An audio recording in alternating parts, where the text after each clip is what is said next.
শরীয়তপুরের জাজিরা থানার ভারপ্রাপ্ত কর্মকর্তা ওসি আল আমিনের বয়স ৪৫ ঝুলন্ত মরদেহ উদ্ধারের ঘটনায় জেলা পুলিশ তার হতাশার ভোগার কথা বলেছেন। তাদের ভাষ্য, হতাশা থেকে আত্মহত্যা করেছেন আল আমিন। তবে পরিবারের সদস্যদের দাবি, হতাশায় থাকার তথ্য তারা জানতেন না। পরিবার নিয়ে সুখেই ছিলেন আল আমিন। আজ বৃহস্পতিবার দুপুরে জাজিরা থানা ভবনের ২য় তলায় একটি কক্ষের জানালার সঙ্গে ঝুলন্ত অবস্থায় ওসি আল আমিনের মরদেহ উদ্ধার করা হয়। মরদেহ উদ্ধারের সময় কক্ষের দরজা খোলা ছিল।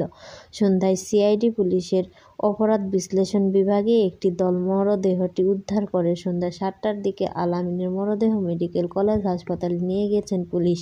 আল আমিন বরিশালের মুলাদী উপজেলার কাচিচর গ্রামের মৃত বেলায়েত হোসেনের ছেলে। জাজিরা থানা সূত্রে জানা গেছে, আল আমিন ২০০৭ সালে পুলিশের চাকরিতে যোগ দেন। গত বছর ১৪ সেপ্টেম্বর তিনি জাজিরা থানায় বদলি হয়ে আসেন।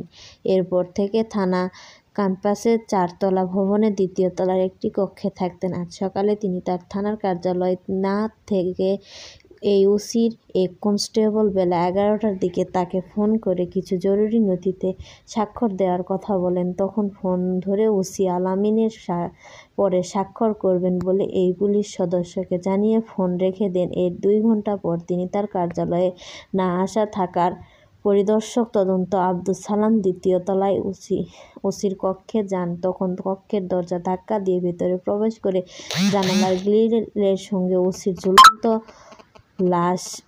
ঝুলন্ত লাশ দেখতে পান। তখন বিষয়টি শরীয়তপুরের পুলিশ সুপারকে জানানো হয়। খবর পেয়ে জেলা প্রশাসনের আশরাফ উদ্দিন ও police super Nazrul Islam Jazeera থানায় ছুটে যান। পুলিশের অপরাধ তদন্ত বিভাগের সিআইডি অপরাধ বিশ্লেষণ দল সন্ধ্যায় জাজিরা থানায় পৌঁছায় নির্বাহী ম্যাজিস্ট্রেটের উপস্থিতিতে মরদেহ নামিয়ে আনে। পরে জাজিরা থানা পুলিশ মরদেহটি সুরতলহাট পরে।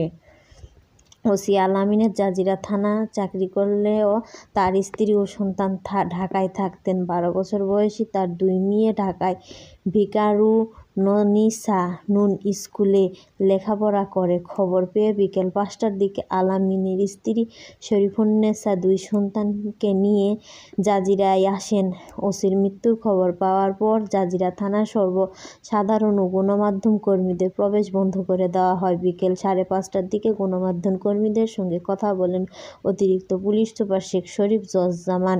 তিনি বলেন, ওসি আল আমিনের আজ তার কার্যালয়ে যাননি। তখন থানার কেউ তাকে ফোন করেন। বেলা ১১টা পর্যন্ত থানার সদস্যদের সঙ্গে তার ফোনে কথা হয়েছে। এরপর বেলা ১:১টার দিকে আমাদের এক কর্মকর্তা তার কক্ষে গিয়ে ঝুলন্ত দেহ দেখতে পান।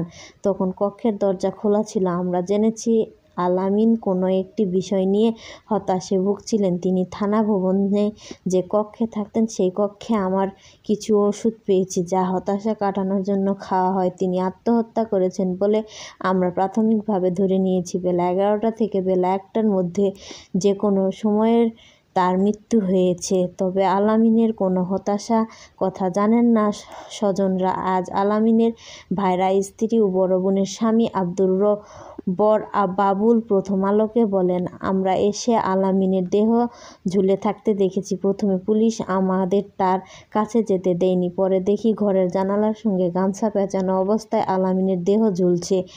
আসলে কি ঘটেছে তা আমরা বুঝতে পারছি না।